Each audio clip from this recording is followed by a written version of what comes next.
Hello my dear students, आप सभी का स्वागत है आपके अपने study channel study with Rathore में। आज बच्चों मैं आपके लिए चैप्टर नंबर 5 के most important objective type question लेके आया हूँ। जैसा कि आप लोग जानते हैं, चैप्टर नंबर 5 का आपका theoretical portion, derivation, numerical, all that मैंने आपको इम्पोर्टेंट थॉट भी आपको कराए थे, जो कि आपको सब कुछ करा चुका हूँ। कुछ न्यूमेरिकल्स आपके रह गए, वो मैं आपको लाइव क्लास में कराऊंगा। ठीक है बच्चों, जैसा कि आप लोग जानते हो #9 ये पार्ट नंबर आपका है। मैंने आपको 1 से लेकर 9 तक कराया। जिसने वो वीडियो नहीं देखे हैं फटाफट उन्हें देख लीजिए जा करके, फिर इसे देखिए जिससे आपको पूरा चैप्टर समझ में आ सके। ठीक है बच्चों, मैं आपको बता दूं, इसमें मैं आपको आज 11 ऑब्जेक्टिव टाइप प्रश्न कराने वाला हूं, जो कि आपको एग्ज़ाम में 100% नंबर दिलाने का सबसे महत्वपूर्ण योगदान करते हैं। जैसा कि आप लोग जानते हो, हल्के से समय में यानी कुछ समय में ही आपको ये 100% नंबर दिलाते हैं। तो ऑब्जेक्टिव टाइप क्वेश्चन को हम जल्दी छोड़ नहीं सकते, उन्हें ध्यान दे देना पड़ेगा। और बच्चों आज एक विशेष बात, मैं 11 ऑब्जेक्टिव टाइप क्वेश्चंस को कराऊंगा, जिसमें आप लोग को समय दिया जाएगा और आप उसे करेंगे। फिर उसके बाद मैं भी बताऊंगा आपको। ठीक है बच्चों, बट इसमें आपको आज ईमानदारी दिखानी होगी। आप वीडियो के लास्ट में कमेंट सेक्शन में बताएंगे कि सर मैंने 7 सही किए थे, मैंने 2 सही किए थे, मैंने 3 सही किए थे, मैंने 11 सही किए थे, या मुझे एक भी नहीं आया, जिससे मैं ये जान सकूं। इसमें देखिए बच्चों, कोई घबराने वाली बात नहीं, कोई इंसल्ट वाली बात नहीं है। यहाँ ये प्लेटफॉर्म आपको सिर्फ और सिर्फ ज्ञान दिलाने के लिए बनाया गया है। सिर्फ और सिर्फ, मैं फिर से बता रहा हूँ, इसमें ना तो मेरा कोई फ़ायदा है, बस मैं ये चाहता हूँ कि आपका भला हो, क्योंकि पढ़ेगा इंडिया तभी बढ़ेगा इंडिया। ठीक है बच्चों, तो लास्ट में कमेंट सेक्शन में आपको बताना।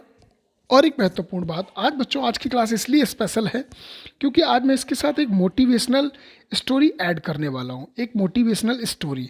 तो प्लीज़ आज मैं कुछ नया करने वाला हूँ, तो आप ध्यान रखिएगा, उससे वीडियो को ध्यान से सुनिएगा और उसकी स्टोरी को, उसके इंस्पिरेशन को समझने की कोशिश करिएगा। ठीक है बच्चों, चलिए हम सीधे ऑब्जेक्टिव टाइप क्वेश्चन की ओर चलते हैं। फटाफट आप आंसर देंगे उसका। कह रहा है कि किसी चालक में 3.2 एम्पियर की धारा प्रवाहित हो रही है, प्रति सेकंड प्रवाहित इलेक्ट्रॉनों की संख्या बताइए। आपके पास 3 सेकंड का समय, फटाफट आंसर बताइए। Option A, B, C, D आपके सामने है। बताइए बताइए बताइए, फटाफट कमेंट सेक्शन में लिखिएगा। चलिए, मैं आपको इसका आंसर डायरेक्टली नहीं बताऊंगा, मैं इसका आंसर सॉल्व करके बताऊंगा, क्योंकि मैं जानता हूं कि डायरेक्ट में आप लोग नहीं समझ पाओगे। मैं इसको सॉल्व करके बताऊंगा। अच्छा, ये बताइए 3.2 आपका आई दे रहा है एम्पियर, और चूंकि आप जानते हो बेटा क्यू बराबर होता है आपका एन ई। क्या होता है आपका एन ई, और भैया एन बराबर पूछा गया तो आपका हो जाएगा क्यू बटे ई। बिल्कुल हो जाएगा, बोलो हो जाएगा कि नहीं हो जाएगा। अब आप जानते हो एन बराबर आपका क्यू अपॉन टी, मतलब क्यू बराबर क्या होता है आई इंटू टी, तो आई इंटू टी बट्टे आपका ई हो जाएगा। अब बताइए आई का मान आपको दे रहा है 3.2 इंटू टी का मान 1 हो जाएगा, क्योंकि प्रति सेकंड कह रहा है, नहीं 1 सेकंड की बात कर रहा है। और ई का मान होता है 1.6। क्या होता है बच्चों, ध्यान सुनिएगा क्या होता है, फिर से देखिएगा ऊपर। 3.2 इंटू 1 बट्टे आपका हो जाएगा 1.6 इंटू 10⁻⁻19। पॉइंट से पॉइंट हट गया, 16 दूनी 32 हो गया, ये माइनस के 19 ऊपर जाएंगे, कैसे हो जाएंगे प्लस के, तो 2 गुणे 10 के हाथ के 19। इसका आंसर ऑप्शन ए सही होगा। ठीक है बच्चों, चलिए अगला क्वेश्चन देखते हैं। एक इलेक्ट्रॉन वृत्ताकार कक्षा में 6 गुणे 10 के हाथ 15 चक्कर प्रति सेकंड की दर से घूमता है, तो लूप में धारा होगी। बताइए फटाफट इसका आंसर क्या होगा, जल्दी बताइए बच्चों, फटाफट इसका आंसर क्या होगा। ऑप्शन ए, बी, सी या डी, बताइए फटाफट। अपनी कॉपी पर नोट कर लो कि मैंने इसका आंसर ये बताया, मैंने इसका आंसर ये बताया। अगर ये सही है तो सही है, अगर गलत है तो उसे काट दीजिए, पता चलेगा आपको लास्ट में कि आपने कितने सही किए हैं। ठीक है बच्चों, तो बताइए इसका आंसर क्या होगा। तो इसका आंसर आपका होगा क्या, 0.96 मिली एम्पियर ऑप्शन है। अब देख लेते हैं इसका भी आंसर कैसे होगा। वो धारा पूछ रहा है और एन का मान दे रहा है, कह रहा है चक्कर प्रति सेकंड, तो यानी एन अपॉन टी का मान दे रहा है। सेम फार्मूला आई बराबर क्या होता है, क्यू अपॉन टी, बोलो होता है। और क्यू बराबर आप क्या लगाओगे, एन ई, आप ऐसे भी जानते हो। तो एन अपॉन टी का मान कितना दे रहा है, 6 गुणे 10 की घात के 15। ई का मान यानी कि हम इसका गुणा कर देंगे, यानी 6 गुणे 10 की घात 15 में अगर आप 1.6 गुणे 10 की घात माइनस के 19 का गुणा करोगे तो आंसर आ जाएगा, यानी 16 छक्के 96। तो 9.6 गुणे 10 की घात भाई साहब माइनस के 19 में से 15 के कितने बच्चे, माइनस के 4। तो भैया सीधी सी बात, अगर मैं पॉइंट आगे लूँगा तो घात कम हो जाएगी 3, और आप 3 को क्या लिख पाओगे, मिली एम्पियर लिख पाओगे। ठीक है बच्चों, तो इसका ऑप्शन आपका ए सही हो गया। नेक्स्ट देखते हैं, कार्बन प्रतिरोध के वर्ड, मतलब एक मान दिया गया आपको और बताना है कि दिशा में पट्टियों की संख्या क्या होगी, बाएं से दाएं, यानी इधर से इधर की ओर। बताइए पट्टियों की संख्या क्या होगी। आपको मैंने बेटा शॉर्ट ट्रिक बताई थी, बी रॉय। क्या बताई थी मैंने, B Roy, Great Britain, very good बाइफ। मैंने बताया था 0 से स्टार्ट करते हैं, 0, 1, 2, 3, 4, 5, 6, 7, 8 और 9। ठीक है बच्चों, तो इसमें देखो क्या कर रहा है, 2 दे रहा है, तो 2 पे क्या आ रहा है, रेड आ रहा है, यानी पहला आपका रेड होगा। ठीक है, रेड किस में आपका, इसमें भी है। चलिए देखते हैं नेक्स्ट। 4 कह रहा है, 4 किस में आ रहा है आपका, येलो में आ रहा है, तो येलो इसमें भी है, इसमें भी है। नेक्स्ट इसके बाद 6 कह रहा है, तो 6 बेटा किस पे आता है, ब्लू पे, बी फॉर ब्लू, क्या होता है, ब्लू, तो ब्लू इसमें भी है, इसमें भी है। चलिए नेक्स्ट देखते हैं। लास्ट में आपका 5%, तो 5% में क्या बताया था, गोल्ड, 10% क्या बताया था आपका, सिल्वर, और 20% क्या बताया था, नॉन कलर। तो बच्चों इसमें क्या होगा आपका, गोल्डन ये वाला होगा, क्योंकि इसमें सिल्वर है। तो इसका आंसर क्या होगा बच्चों, रेड, येलो, ब्लू और गोल्डन। तो ऑप्शन नंबर बी सही होगा। ठीक है बच्चों, ओम का नियम लागू नहीं होता है। फटाफट आंसर दीजिए, 3 सेकंड आपके पास है। टिक टिक बंद, फटाफट बताइए, जल्दी बताइए इसका आंसर क्या होगा। गुड, लगा लिया होगा आपने। चलिए देखते हैं इसका आंसर क्या होगा। आप लोगों ने, मैंने आपको याद होगा ओमीय परिपथ और अनोमीय परिपथ लिखवाए थे। ओमीय परिपथ जो ओम के नियम का पालन करते हैं, अर्थात जिनमें चालक होते हैं, और अनोमीय परिपथ जो ओम के नियम का पालन नहीं करते हैं, अर्थात अर्धचालक होते हैं, अचालक होते हैं, या कोई भी पदार्थ प्लास्टिक वगैरह वगैरह वगैरह हो, तो वो यानी फाइनली चालक ना हो, तो वो ओम के नियम का पालन नहीं करता है।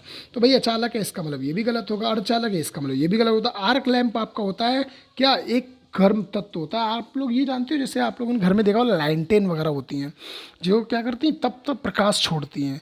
और जो भी, याद रखना बच्चों, मेरी याद बात दिमाग में डाल लीजिएगा, जो भी तप्त यानी कि गर्म करने वाली वस्तु होगी, वो ओम की नियम का पालन कभी भी नहीं करेगी, याद रखना।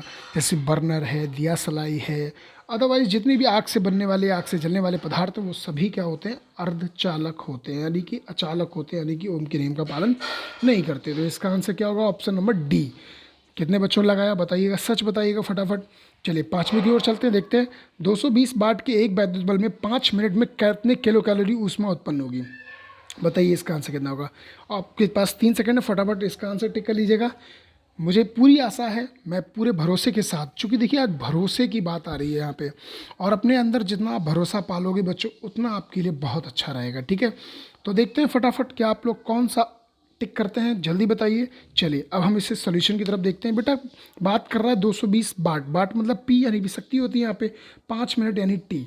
हमसे कह रहा है जे बराबर दिया, तो उसमें बतानी है क्यों। देखिए इसके लिए हमारे पास 2 सूत्र होते हैं, या आप लोग हाई स्कूल में भी पढ़ के आए और फर्स्ट ईयर में, आई होप आपने पढ़ा होगा कहीं ना कहीं।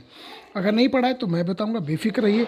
आप जानते हो सब, पी बराबर होता है W/T। क्या होता है, W/T। यहाँ से मैं W निकाल लूँ बेटा, तो क्या हो जाएगा, P/T हो जाएगा। बोलो हो जाएगा कि नहीं हो जाएगा, बोलो हो जाएगा। चलिए तो मैं निकाल लेता हूँ, W बराबर क्या हो जाएगा, P/T, यानी P है 220 और T आपका है 5 मिनट, यानी कि सेकंड में बदलना होगा, क्योंकि हम जानते हैं समय सदैव सेकंड में जाता है। तो 5 × 30 यानी 300 हो गया। ये आप इसके साथ गुणा करेंगे, तो आपका जो भी आता है, ठीक है, जो भी आता है आप उसे कर लीजिएगा कैलकुलेट। फिर निकालना है हमें, क्या निकालना है, ऊष्मा। क्यू बराबर होता है बेटा W/J। क्या होता है, W/J। तो भाई W का मान जो भी आपने यहाँ रखा हो, और J का मान 4.2 दिया गया, आप इसका डिवाइड कर लीजिएगा, आंसर आपका आ जाएगा 1.57 × 10⁴, यानी ऑप्शन नंबर इसका बी सही होगा। ठीक है बच्चों, समान पदार्थ के 2 घनत्व भुजाओं घनों की भुजाओं का अनुपात 1:2 है। इनके प्रतिरोधों के अनुपात होगा 1:1, 1:2, 2:1 या 1:4। फटाफट बताइए। तो बच्चों मैं बता दूं, आपके घनों का अनुपात प्रतिरोधों का जस्ट उल्टा होता है, यानी ऑप्शन नंबर इसका क्या हो जाएगा, आपका सी। ठीक है बच्चों, चलिए नेक्स्ट देखते हैं। आई होप सभी ने सही किया होगा, और जिसने नहीं किया है तो बताना ज़रूर प्लीज़, क्योंकि ईमानदारी ही आपका सच्चा गुण है। ठीक है, चलिए 50 ओम प्रतिरोध वाले धात्विक तार को खींचकर उसकी लंबाई 2 गुनी कर दी जाती है, तो उसका नया प्रतिरोध क्या होगा, बताना है आपको। देखिए बच्चों, सबसे पहली बात, आपको मैंने इस टाइप के क्वेश्चन काफ़ी कराए हैं। अब इसमें शॉर्ट में ये R1 का मान दे रहा है, R2 का मान आपसे पूछा है। ठीक है, ये आपसे पूछा है। देखो अगर आपने पढ़ने वाले बच्चे हो, तो आई होप को आपको मालूम होगा R1/R2 बराबर वही क्षेत्रफल वगैरह सब कुछ निकाल के क्या बनता था आपका, A2L1/A1L2, यही तो बचता था बच्चों आपका। तो हम इसे जब भी हम पूरा सॉल्व करेंगे, तो आपका लगभग आ जाएगा R2 बराबर आपका आ जाएगा 4R1। और 4R1 यानी कि आपका 4 × R1 का मान 50 है, तो आप 50, 4 × 5 = 20, कितना हो जाएगा आपका 200। यानी इसका आंसर क्या होगा आपका सही, ऑप्शन डी इसका आंसर सही होगा। कितने बच्चों ने लगाया, सही बताइएगा फटाफट। चलिए अगला देखते हैं। आई होप सभी अच्छा कर रहे होंगे, अगर नहीं कर रहे हैं तो प्लीज़ प्लीज़ प्लीज़ मेहनत करो भाई। आप लोगों के लिए इतनी मेहनत करनी पड़ती है मुझे वीडियो बनाने के लिए, तो आप लोग उसका पॉजिटिव रिजल्ट नहीं देते हैं, और अपने दोस्तों में इसे शेयर किया करो जिससे वो भी पढ़ें, ठीक है। और बच्चों सबसे बड़ी बात, इसे लाइक ज़रूर किया करो, जिससे मुझे ये मालूम पड़ जाता है कि कितने बच्चों को ये समझ में आ रहा है या कितने बच्चे अच्छा कर पा रहे हैं, ठीक है बच्चों। चलिए नेक्स्ट देखते हैं, विशिष्ट प्रतिरोध का मान निम्नलिखित में से कौन व्यक्त करता है। तो भैया विशिष्ट प्रतिरोध आपको मैंने बताया था रो बराबर होता है E/J। तो भैया इसका ऑप्शन नंबर आपको ए ही सही दिख गया, क्या दिख गया, ए। नेक्स्ट देखते हैं विशिष्ट प्रतिरोध का मात्रक क्या होता है। बताइए विशिष्ट प्रतिरोध का मात्रक क्या होता है। तो बताइए क्या होगा इसका मात्रक। तो इसका मात्रक होगा ओम मीटर। फटाफट आपने लगा दिया होगा आई होप, ठीक है। तो इसका मात्रक क्या होगा, ऑप्शन डी ओम मीटर, ठीक है। देख लीजिए मैंने आपको डेफिनेशन लिखाई है, विशिष्ट प्रतिरोध का मात्रक भी लिखवाया है। चलिए नेक्स्ट देखते हैं बच्चों, विशिष्ट प्रतिरोध की विमा क्या होती है। फटाफट 3 सेकंड है, लगाइए आंसर कौन सा होगा आपका, Ml2T-2A-2 या Ml2T Ml2T Ml M2L3T-2 8-2 Ml2T-3-2 Ml3T-3A-3। बताइए इसका आंसर क्या होगा। तो इसका आंसर होगा ऑप्शन सी। क्या होगा, ऑप्शन सी। नेक्स्ट देखते हैं बच्चों, इसका आंसर क्या होगा, विशिष्ट चालकता का मात्रक क्या होता है। विशिष्ट चालकता का मात्रक फटाफट 3 सेकंड में बताइए।